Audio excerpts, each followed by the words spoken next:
Assalamualaikum warahmatullahi wabarakatuh. Bismillahirrahmanirrahim. Alhamdulillahi rabbil alamin. Wa bihi nasta'inu ala umuri dunya waddin. Wassalatu wassalamu ala asyrafil anbiya'i wal mursalin. Sayyidina Muhammadin wa ala alihi wa sahbihi ajma'in. ولا حول ولا قوة إلا بالله العلي العظيم ولا حول ولا قوة إلا بالله العلي العظيم ولا حول ولا قوة إلا بالله العلي العظيم. Tidak ada daya dan kekuatan kecuali dari Allah Al-Ali, zat yang maha tinggi, Al-Azim, zat yang maha agung. Allahumma inna nas'aluka ilman nafi'a wa rizqan thayyiban wasi'a wa amalan mutaqabbala, amin ya rabbal alamin. Para jamaah, kita melanjutkan tafsir surat Hud terakhir ayat 37. Di dalam ayat 37 sekilas kita ulangi. A'udzu billahi minasyaitonir rajim. Wasna'il fulka bi a'yunina wa wahyina wa la tukhatibni fil ladzina zalamu innahum mughraqun. Dan buatlah kapal itu dengan pengawasan dan petunjuk wahyu kami. Dan janganlah engkau bicarakan dengan aku tentang orang-orang yang zalim. Sesungguhnya mereka itu akan ditenggelamkan. Wasna' dan bikinlah al-fulka, kapal. Banyak dijumpai dalam Al-Quran al-fulka, al-fulka. Kita koleksi kosakata, artinya kapal atau perahu. Wasna', bikinlah al-fulka, perahu, kapal, bi'ayunina, dengan mata kami.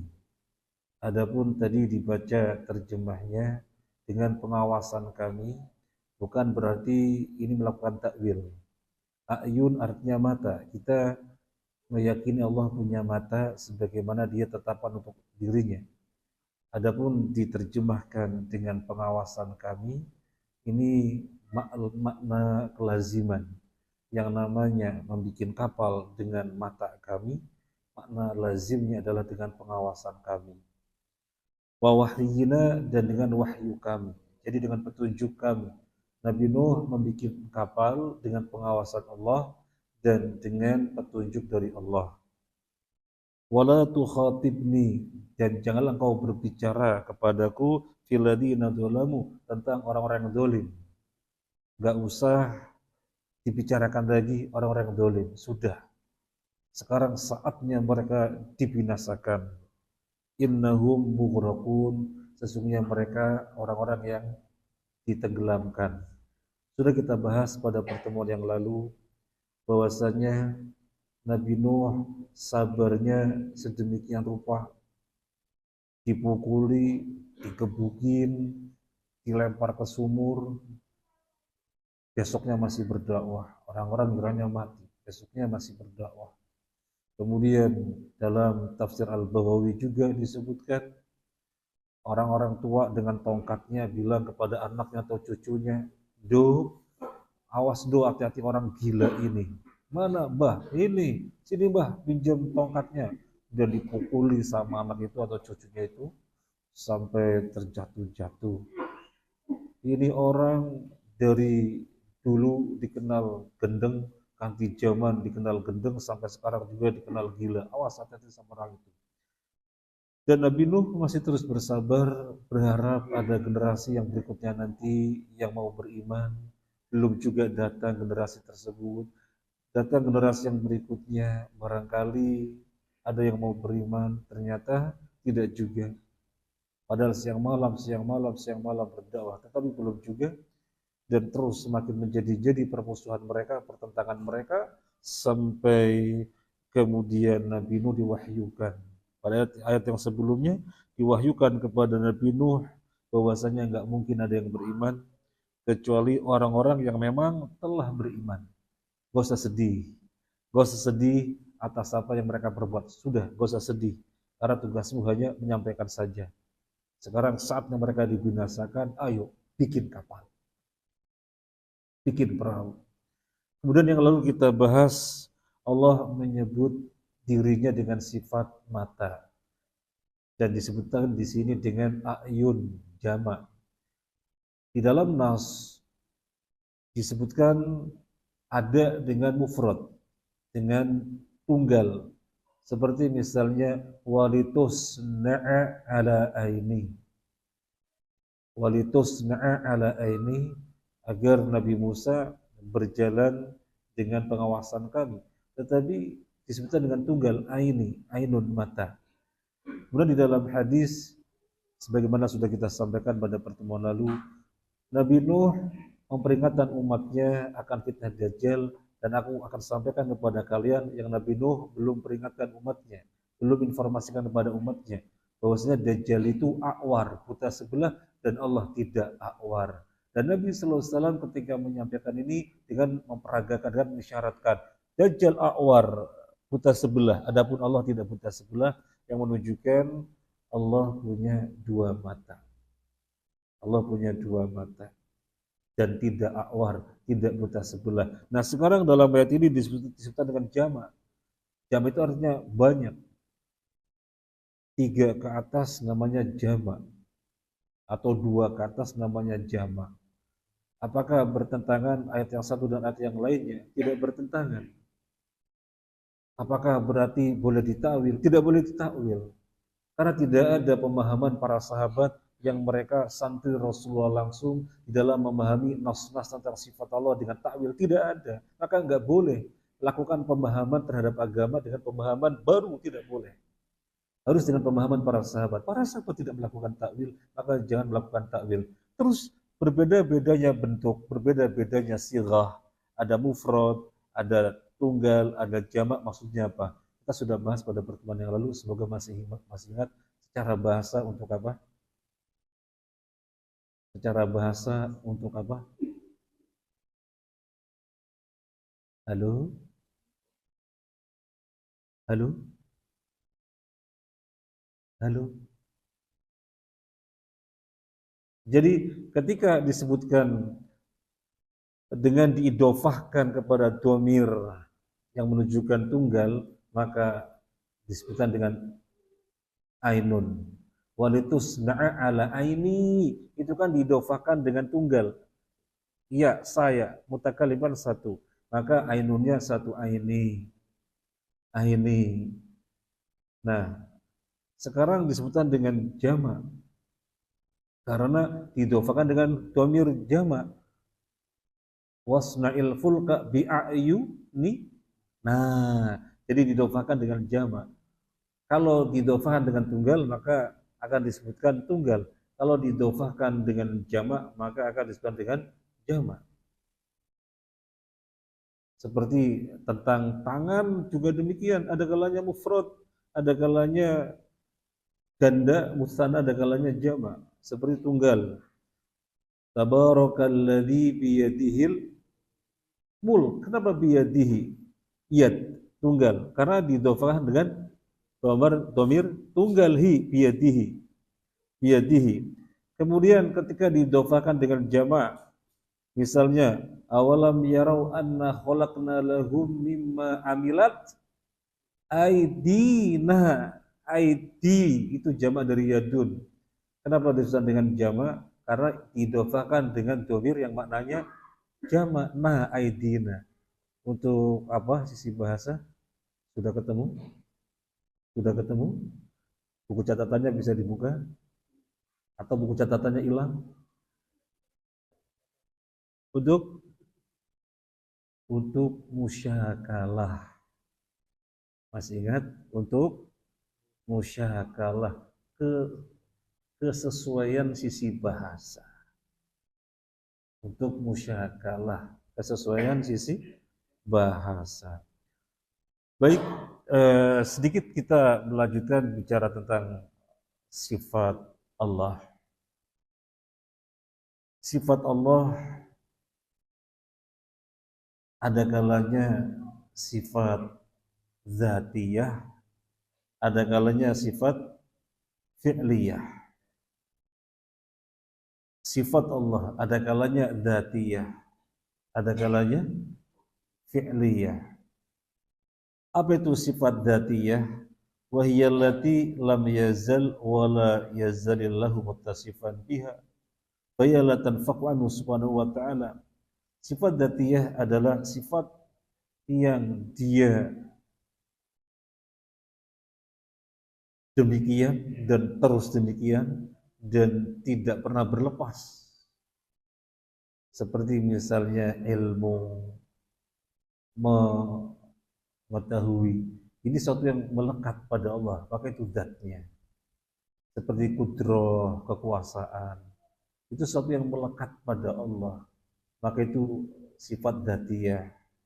Dan hayat, apa hayat? Hidup, itu sesuatu yang melekat pada Allah, namanya sifat dzatiyah. Contoh sam'un, mendengar, kemudian basar, melihat, dan wajhun, wajah, kemudian yadani, memiliki dua tangan, dan yang lain-lainnya. Jadi sifat Allah yang melekat pada dirinya, tidak pernah berlepas dari dirinya, atau sesuatu yang lazim pada zat Allah, itu namanya dzatiyah. Kalau sifat fi'liyah, wa hiya allati tata'allaqu bi masyiatillah, sifat yang terkait dengan kehendaknya.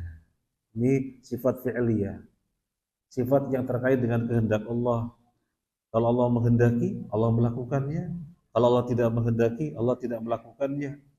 Seperti misalnya apa? Istiwa 'alal 'arsy.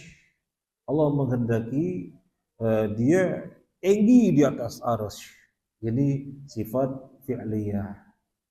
Kemudian nuzul ila sama'id dunia, turun setiap sepertiga malam ke langit dunia. Ini sifat fi'liyah. Kemudian ghadab, marah. Kemudian farah, gembira. Kemudian dohak, tertawa. Sifat apa? Sifat apa? Dzatiyah apa fi'liyah? Fi'liyah. Karena terkait dengan kehendak Allah. Allah kalau menghendaki maka Allah berbuat.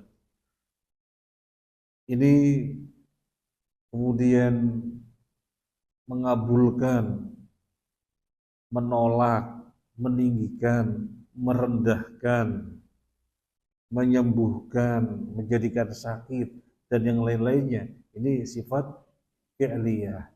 Jadi ada kalanya sifat Allah itu dzatiyah, ada kalanya sifat Allah itu fi'liyah. Kalau Allah memiliki dua mata, dzatiyah apa fi'liyah? Dzatiyah. Dzatiyah. Kalau Allah memiliki kaki, Allah memiliki kaki. Dzatiyah. Allah memiliki wajah, apa wajah?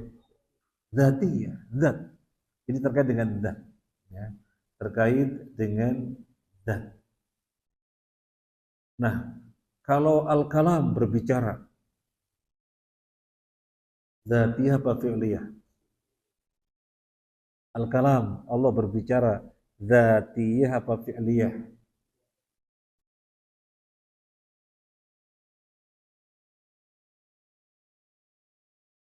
Allah memiliki sifat kalam, berbicara, dzatiyah apa fi'liyah?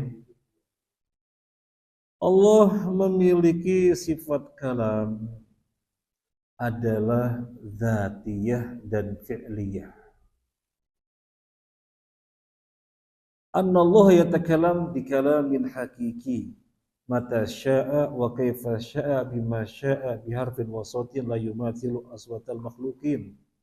Wa ala hadha fasifatul kalam sifatul dzat wa aidan sifatul fi'lin fa bi'tibari asli sifatul dzat lianna Allah lam yazal wa la yazal mutakalliman wa bi'tibari ahadi fa hiya sifatu fi'lin annahu yatakallamu bima sya'a mata sya'a. Jadi secara asalnya kalam Allah itu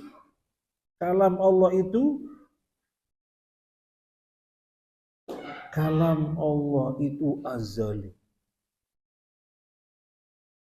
Secara asalnya kalam Allah itu azali. Sebagaimana datnya. Maka demikian pula kalamnya azali.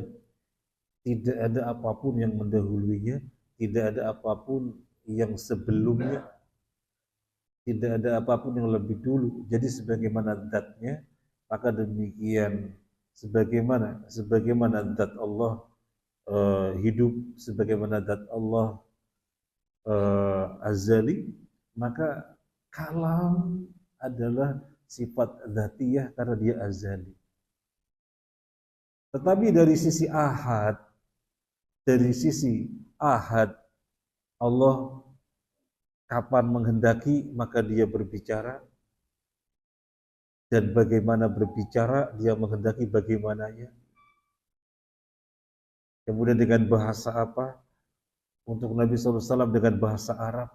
Maka ini sifat fi'liyah.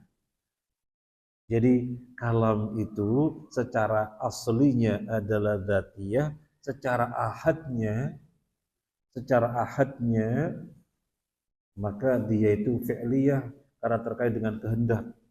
Para malaikat awalnya lagi nggak ada masalah, tiba-tiba pingsan. Awalnya nggak ada masalah, tiba-tiba pingsan. Kenapa pingsan? Ketika mendengar Allah berfirman. Sebelum Allah berfirman, para malaikat biasa-biasa saja. Begitu Allah berfirman, mereka sangat takut dan pada pingsan. Artinya ini terkait dengan kehendak Allah. Kapan Allah menghendaki berbicara, maka Allah berbicara. Kemudian bagaimana berbicaranya? Allah menghendaki berbicara dengan Nabi Musa dari sisi kanan Gunung Tursina. Min janibi turil aiman wa nadainahu min janibi turil aiman, dan kami menyeru Nabi Musa dari sisi kanan Gunung Tursina. Dan Allah juga menghendaki Nabi Musa diajak bicara dengan lirih. Wa nadainahu min janibi turil aiman wa qarrabnahu najiya, dan kami dekatkan Nabi Musa kepada kami dan kami ajak bicara dengan lirih. Jadi ini kaifa syaa. Bagaimana Allah menghendaki berbicara? Ada kalanya sebagaimana yang sudah dia lakukan dari sisi kanan Gunung Tursina. Diseru, dipanggil. Ada kalanya Nabi Musa didekatkan, diangkat. Sehingga dengan waqarrabnahu najiya, dengan kata-kata najiya, dengan suara yang lirih. Nah, jadi al-kalam itu sifat dzatiyah juga sifat fi'liyah. Sifat dzatiyah dan sifat fi'liyah. Nah, insyaallah nanti lebih khusus di materi akidah kita belajar tentang sifat Allah. Dan kalau mau lebih khusus lagi tentang sifat Allah, namanya kitab Aqidah Wasithiyah, Al-Aqidah Al-Wasithiyah, yang ditulis oleh Syekhul Islam Ibnu Taimiyah. Itu penting sekali untuk kita kaji biar kita mengetahui bagaimana akidah para sahabat terkait dengan sifat Allah. Baik, sekarang kita lanjutkan surat yang ayat yang ke-38 dari surat Hud ini.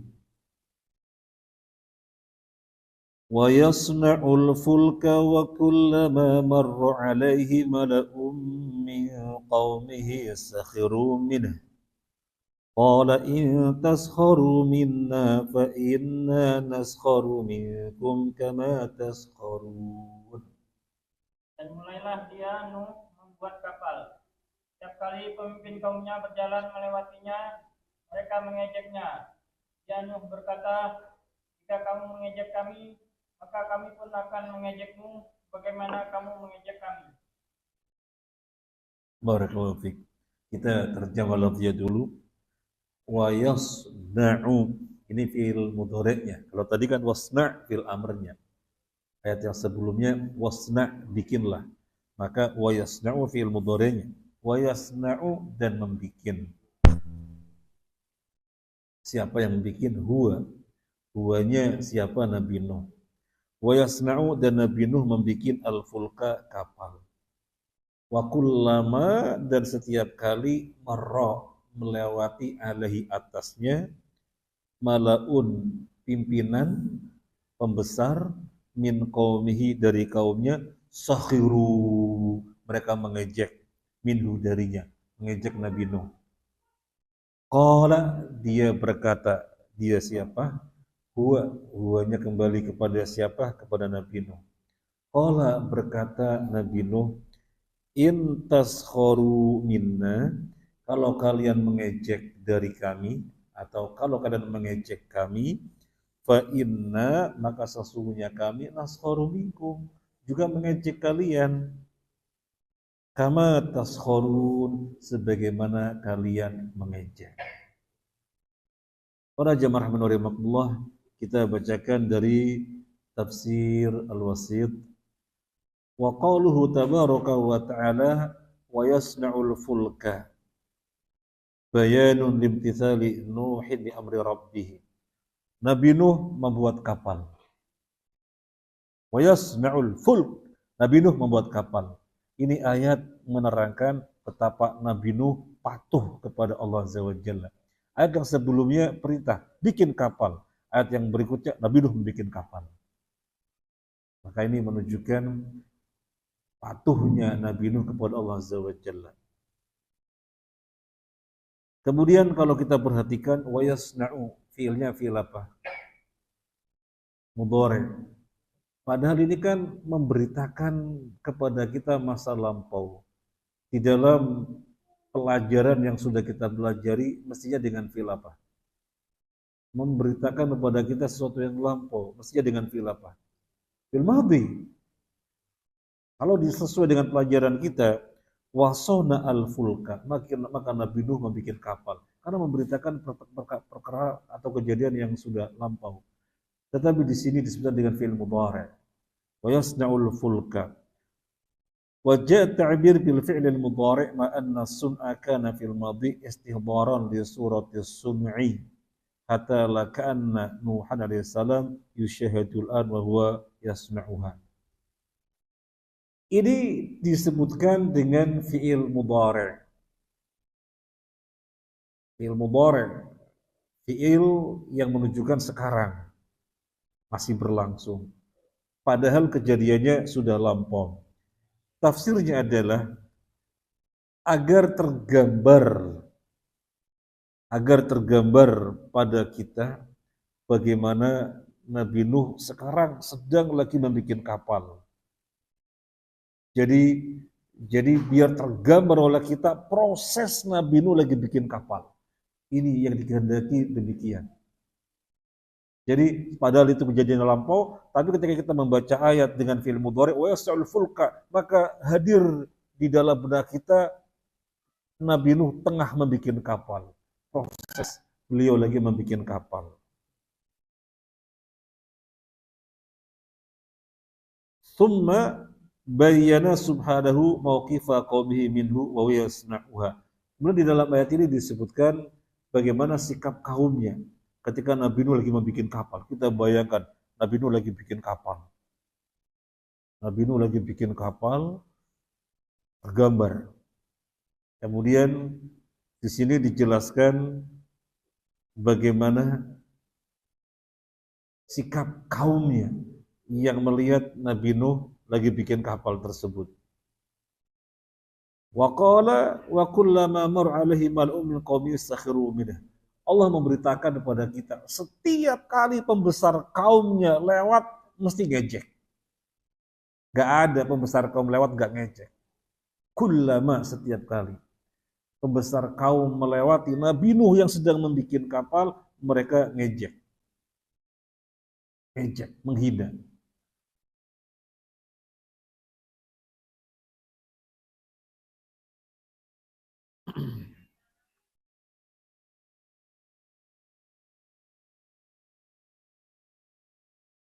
Jadi mereka itu terkaget-kaget, loh kok bikin kapal? Ini gila ini. Bikin kapal buat apa? Di daratan bikin kapal. Ini gak waras ini. Pokoknya setiap kali pemuka pembesar kaumnya lewat, mesti menghina. Di antara yang disebutkan dalam tafsir Al-Wasit, wa qalu lahu ala sabili tahakkubi ya Nuh, sirta najjaran ba'da an kunta nabiyyan kama jaa fi ba'dil athar. Di antara ejekan yang mereka lontarkan adalah, Nuh, ente sekarang jadi tukang kayu ya? Setelah jadi nabi, ahli profesi. Sebelumnya nabi, sekarang jadi tukang kayu ya? Ini di antara ejekan sebagaimana disebutkan di dalam beberapa athar. Wa huna yaruddu alaihim Nuh biqaulihi in taskharu minna fa inna naskharu minkum kama taskharun. Diejek seperti itu, diejek terus. Setiap kali pembesar kaumnya lewat mengejek, merendahkan, menghinakan, Nabi Nuh balas menjawab, wahai kaumku, kalau kalian mengejekku, aku pun akan mengejek kalian sebagaimana kalian mengejek. Hai, qala Nuh lahum in taskharu minni wa min atba'i al-yawm la sana'na as-safinah wa tastajhalu minna hadzal amal fa inna sanaskharu minkum fil waqtil qarib sukhriyatan muhaqqiqatan fi muqabil sukhriyatikum al-batilah. Kaumku, kalian mengejek aku, ngina-ngina aku bersama dengan orang-orang yang mengikutiku. Tunggu ya, kami akan mengejek kalian nanti. Di waktu yang gak lama lagi, kami akan mengejek kalian. Apa yang terjadi pada kalian, kami akan mengejek. Sebagaimana sekarang, kalian mengejek aku. Kemudian, yang berikutnya, ayat 39. فَسَوْفَ تَعْلَمُونَ مَنْ يَأْتِيهِ عَذَابٌ يُخْزِيهِ وَيَحِلُّ عَلَيْهِ عَذَابٌ مُقِيمٌ. Maka kelak kamu akan mengetahui siapa yang akan ditimpa azab yang menghinakan dan siapa yang akan ditimpa azab yang kekal. فَسَوْفَ تَعْلَمُونَ, niscaya kalian akan mengetahui man, siapa, ya'tihi, yang datang kepadanya, adab, yukhzihi, apa itu yukhzihi? Adab yang menghinakannya. Wa yahillu alaihi, dan siapa yang ditimpa adabun muqim, adab yang terus-menerus. Artinya apa? Pada ayat yang sebelumnya, Nabi Nuh mengatakan, kalian mengejek ya, kami pun akan mengejek kalian. Kami akan mengejek kalian sebagaimana kalian mengejek aku dan pengikutku. Selain menjawab itu, Nabi Nuh menegaskan, ejekan apa yang akan kami lakukan nanti terhadap kalian? Coba ya lihat, jadi ini menegaskan. Nabi Nuh menegaskan bahwasanya tidak kalah dari ejekan yang mereka lakukan, kami pun mengejek sebagaimana yang kalian ejek. Ketahuilah nanti siapa di antara kita, kalian atau aku, kalian atau kami, aku dan pengikutku, yang ditimpa azab yang menghinakan dan azab yang terus-menerus. Tunggu. Jadi ini ayat 39 itu penegasan dari 38. Kalau 38 maknanya datar. Kalian mengejek aku juga mengejek kalian nanti. Penegasan. Siapa nanti di antara kita yang ditimpa azab yang menghinakan dan yang ditimpa azab yang terus-menerus. Kemudian yang berikutnya,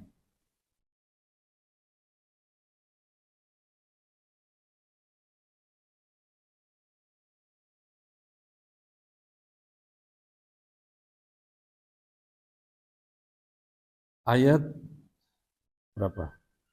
40. Hatta idza jaa amruna wa farat an-nur Qul nahmil fiha min kullin zawjayn itsnaini wa ahlaka illa man sabaqa alaihi alqawlu wa man aman wa ma amana ma'ahu illa qalil. Dan apabila perintah kami datang dan tanur dapur telah memancarkan air, kami berfirman, muatkanlah ke dalamnya kapal itu dari masing-masing hewan sepasang jantan dan betina, dan juga keluargamu kecuali orang yang telah terkena ketetapan terdahulu, dan muatkan pula orang yang beriman. Ternyata orang-orang beriman yang bersama denganmu hanya sedikit. Hatta, hingga. Jadi ayat dimulai dengan hatta. Padahal kan kita bilang sehingga, hingga itu kan kata sambungnya. Saya bekerja hingga capek kan begitu ya. Saya terus-menerus berusaha sehingga ketika sudah datang tanda-tanda keberhasilan, kami bergembira. Biasanya kan begitu ya. Hatta itu dalam bahasa Indonesia kata sambung, dalam bahasa Arab juga begitu. Tapi ini di awal kalimat. Hatta, hingga. Idza jaa, apabila datang. Amruna, perkara kami. Atau amruna, perintah kami. Wafaro, dan memancarlah. At-tanuru, tungku. Kulna, kami katakan. Ihmil, bawalah. Fiha, di dalamnya, di dalam kapal. Min kullin, dari masing-masing jenis. Ya manusia, kemudian hewan dengan jenis-jenisnya. Bawalah di dalamnya min kullin, dari masing-masing jenis, zaujaini, berpasang-pasangan. Zaujaini itsnaini, berpasang-pasangan. Wahlaka, dan binasalah. Illa, kecuali man, siapa, sabaqo, yang telah berlalu, alaihi, atasnya, alqaulu, ketetapan. Waman aman, dan orang-orang yang beriman. Wama amana, dan tidaklah beriman ma'ahu, bersamanya, illa qalil, kecuali sedikit. Kita bacakan dari tafsir As-Sa'di. Hatta idza jaa amruna, ay qaddarna biwaqti nuzulil adab bihim. Hingga ketika kami sudah tetapkan, hingga ketika kami sudah takdirkan waktu turunnya adab, wafarat tanuru, dan memancarlah tungku. Apa maksudnya? Dan memancarlah tungku. Karena tanur itu tafsirnya banyak sekali. Kita baca dari As-Sa'di, wa farat tanuru ay anzalallahu as-samaa'a bil ma'i bil munhamir. Wa farat tanur tafsirnya Allah turunkan hujan dari langit yang sangat deras sekali. Wa fajjarul ardu kulluha uyunan hatta tananir allati hiya mahallun nar fil 'adah. Selain langit yang menurunkan hujan yang munhamir, sangat deras sekali dari atas, dari bawahnya juga demikian. Bumi di mana-mana memancarkan air. Bahkan tanur, tungku, yang di situ tempatnya api, di mana orang biasa menggunakan tungku untuk bakar roti, yang tidak mungkin di situ air keluar, juga keluar air. Jadi di mana-mana air datang dari atas, dari langit, dan dari bumi, dari berbagai penjuru, termasuk tanur yang dia identik dengan api, karena tanur adalah tungku yang digunakan untuk bakar roti, juga memancarkan air. Di sini disebutkan tanur mahallun nar fil adah wa badu ma yakunu anil ma. Tanur itu tempat untuk memanggang. Tempat untuk memanggang. Tetapi tempat untuk memanggang, artinya kata Syekh Sa'di, sesuatu yang tidak mungkin ada air di situ karena dia identik dengan api. Tetapi tafajjarat, air memancar di situ. Kulna, maka kami katakan linuhin kepada Nabi Nuh, ihmil fiha min kullin zawjain itsnain. Bawalah di dalamnya, di dalam kapal itu setiap jenis berpasang-pasangan. Min kulli sinfin min asnafil makhluqat. Dari setiap jenis makhluk. Naik secara berpasang-pasangan. Jadi cewek cowok, manusia cewek cowok, cewek cowok, cewek cowok.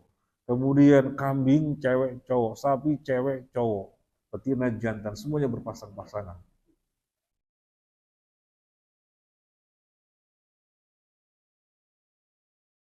Litabqa madatu sairil ajnas.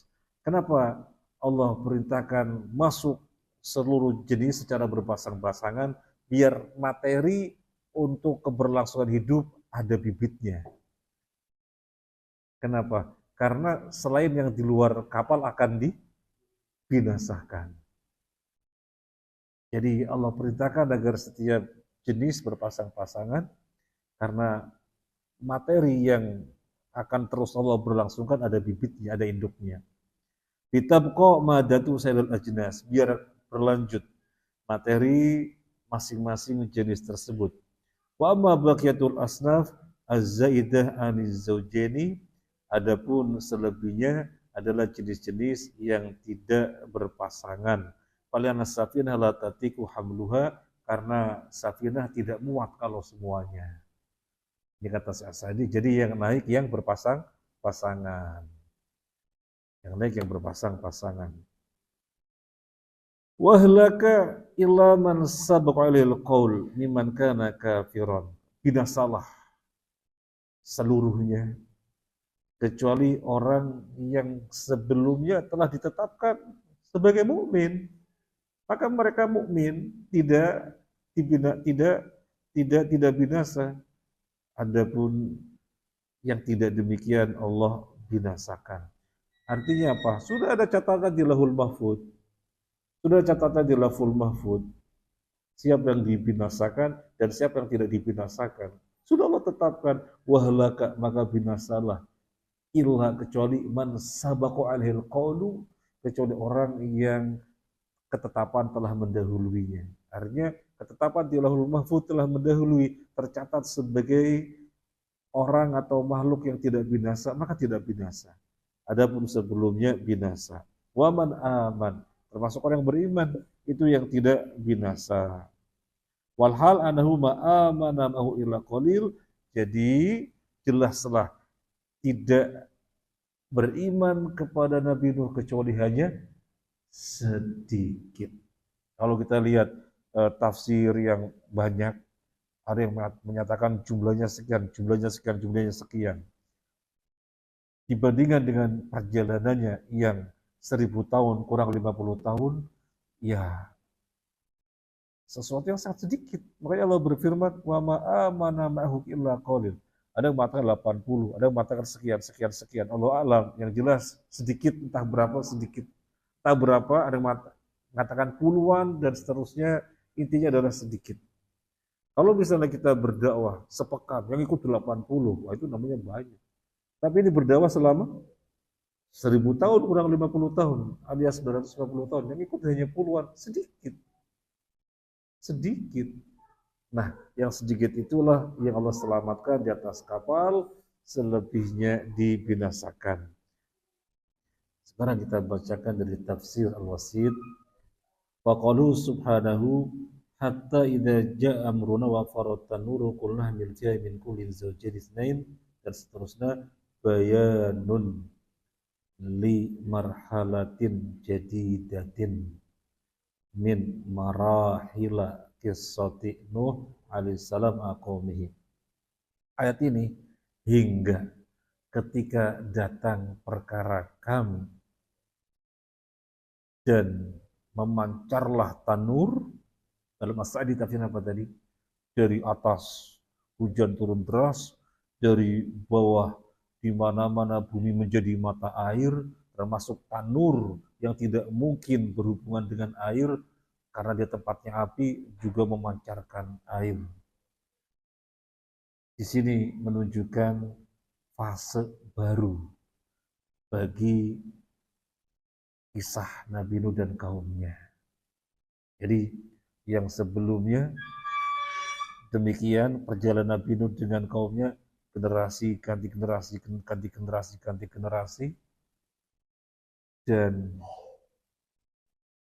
dakwah demikian keadaannya tidak diterima kecuali oleh sedikit saja, yang akhirnya Allah perintahkan Nabi Nuh membuat kapal. Kapal dibikin berhari-hari. Ketika kapal sudah selesai, hatta idza ja'a amruna, hingga ketika datang perkara kami, artinya kapal selesai, ketika itulah takdir kami untuk menghancurkan mereka. Maka menggunakan kata hatta. Jadi hatta di awal ini karena sebelumnya telah ada ayat yang merupakan kelanjutannya, ada ayat yang merupakan rangkaiannya. Kan kaumnya dari waktu ke waktu generasi yang demikian terus memusuhi, melakukan perlawanan dan pertentangan, sampai Allah perintahkan Nabi Nuh membuat kapal. Ketika kapal sudah selesai, hatta ja'a amruna, sekarang datang, hingga ketika datang perkara kami, artinya sekaranglah datang perkara kami untuk mengadab mereka.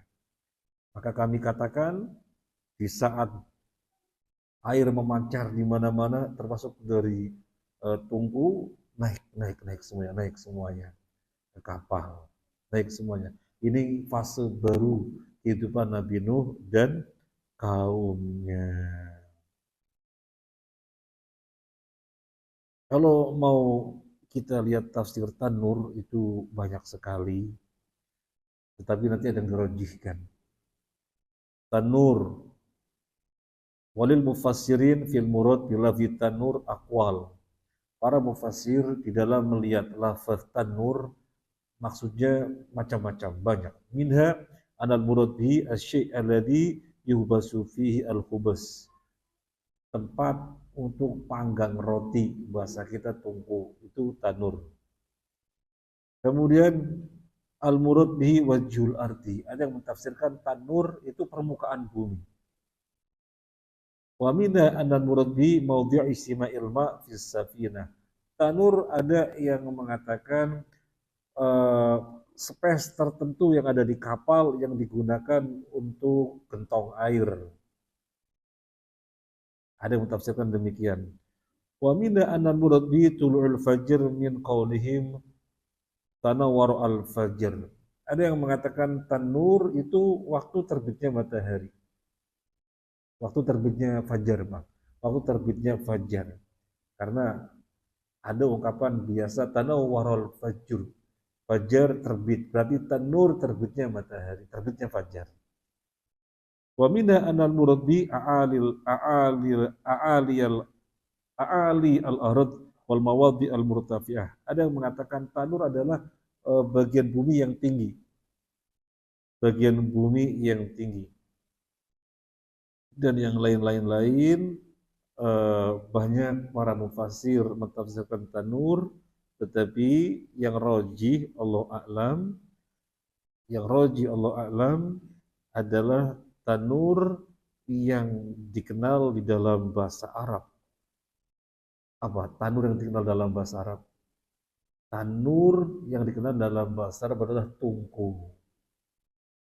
Maka banyak ulama yang mentafsirkan tanur ya tungku. Makanya Sa'di tadi mengatakan bahkan yang memancarkan air bukan sekedar dari langit Allah turunkan air dan permukaan bumi seluruhnya menjadi mata air. Bahkan tungku itu sendiri yang sesungguhnya jauh dari air justru memancarkan air.